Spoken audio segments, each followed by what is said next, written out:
Today, I'm going to share with you guys why I study an MBA and whether you should do the same as well. Hi everyone, welcome back to the channel. My name is Lin Chen. I'm a recent MBA graduate from Cornell Johnson, class of 2021. Some of you may notice that I'm currently in my new apartment right now. So after I have graduated from my MBA 2 months ago, I've been traveling quite a bit in the East Coast and the West Coast. So I have recently just settled down in my new apartment in downtown Seattle. And I will touch a bit more about what I have been up to lately in another video, so stay tuned. So this video will be mainly broken down into 3 main parts. For part 1, I will be giving you guys a summary of the key reasons of why someone would want to do an MBA. And part 2, I will dive into my personal motivation for doing an MBA and how has my motivation changed over the course of my 2 years in Cornell Johnson. And part 3, I will discuss whether an MBA is suitable for you and what are some of the factors you have to consider before making this major decision.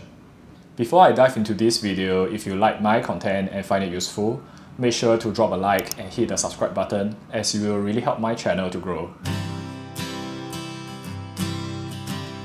For the reasons as to why someone would want to do an MBA, I generally summarize these reasons into 3 main categories. The first category will be pivoting into another industry. Examples of this can be, say, a person who was previously working in the oil and gas industry and he wants to break into the tech industry, but he do not really have the credentials and the resume to make such a pivot. Therefore, MBA will be a very useful place for him to gain such knowledge and build up his resume so that he can make this kind of pivot. Another common example will be a person who is previously in, say, industry X and wants to pivot into management consulting. So MBA will also be a very good opportunity for him to do such pivot.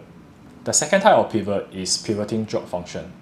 The most common type of example will be a person who was previously an engineer in the tech industry and he wants to pivot into a more management type of role within the same industry, such as a product manager or a program manager.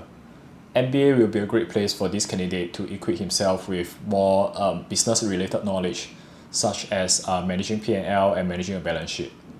Another example of a candidate pivoting job function will be someone who was previously in the middle office of a bank and he wants to pivot into the investment banking division. The third motivation for MBA will be pivoting geography. So this is most applicable for international candidates who wants to have a chance to work in the US. Studying an MBA in a US business school will give him or her a great opportunity to make such a pivot happen. As a summary, candidates may enroll in an MBA for any of the 3 reasons, and many candidates fall under 2 out of the 3 categories, and there are candidates who even fall into all 3 categories. Although the final group are slightly less common and usually a more risky type of strategy. So next, I will touch on why I personally took up an MBA and how my mentality and motivation has changed over my course of my 2 years at Cornell Johnson. So initially when I applied to an MBA, I wanted to pivot both my industry and the geography. I was previously working in the manufacturing industry back in Singapore, and I kind of knew that that was not really the place I wanted to be in the long run, as some of the products that we work on do not really resonate with me, and I could not really fully relate to many of the product managers and engineers that I work with.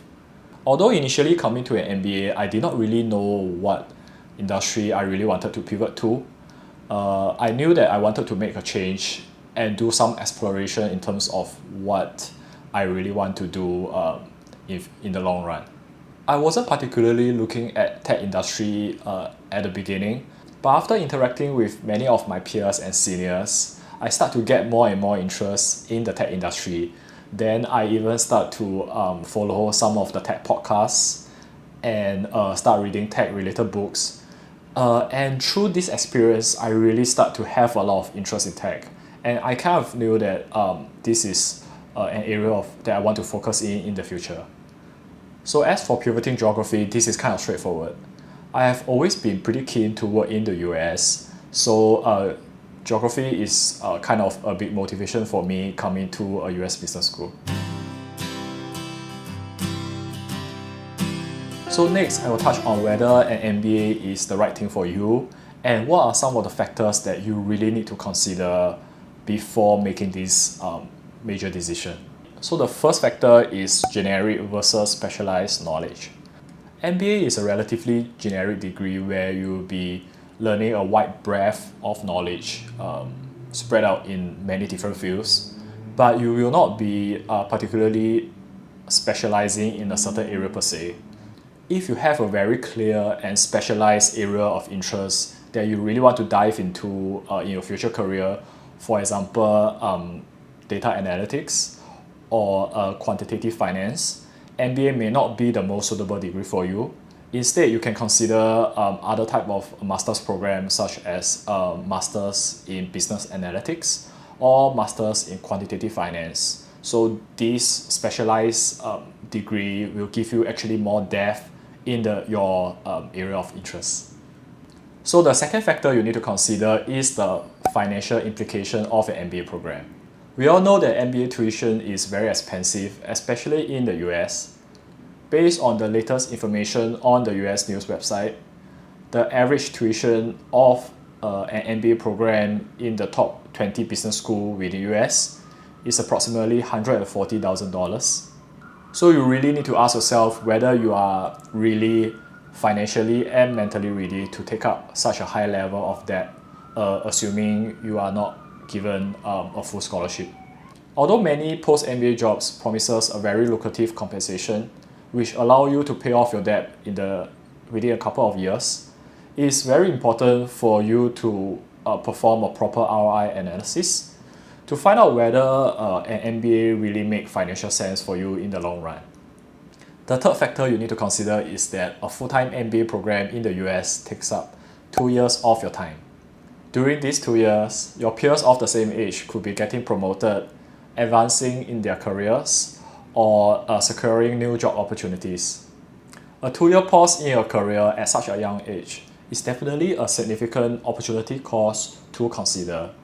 For a certain group of candidates, perhaps a 1-year accelerated MBA makes more sense to them career-wise. The fourth factor you need to consider is that whether you really need an MBA to achieve your goal. Certain candidates may just be intending to perform a simple pivot from industry A to industry B, and such pivot can actually be achieved without the need of an MBA just by taking up some part-time online courses or just brushing up their resume through their normal work. So you really want to research on whether an MBA is essential for you to make such a career pivot. I've also seen candidates who took up an MBA just because they want to take a 2-year break from work because they might be burnt out from their previous job. However, something you need to consider is that do you really want to take up a $140K loan just to get yourself a 2-year break, or is there other ways for you to get such a break without paying such high amount of expense? That is all I have to share for today. For everyone who is still watching at this point, hopefully my advice is helpful for you. And if you want to dive deeper into a certain point that I made in this video, I will leave my contact information in the description, and you can just drop me an email or DM me on Instagram and we can discuss further. So thanks everyone for watching. I will see you guys in my next video.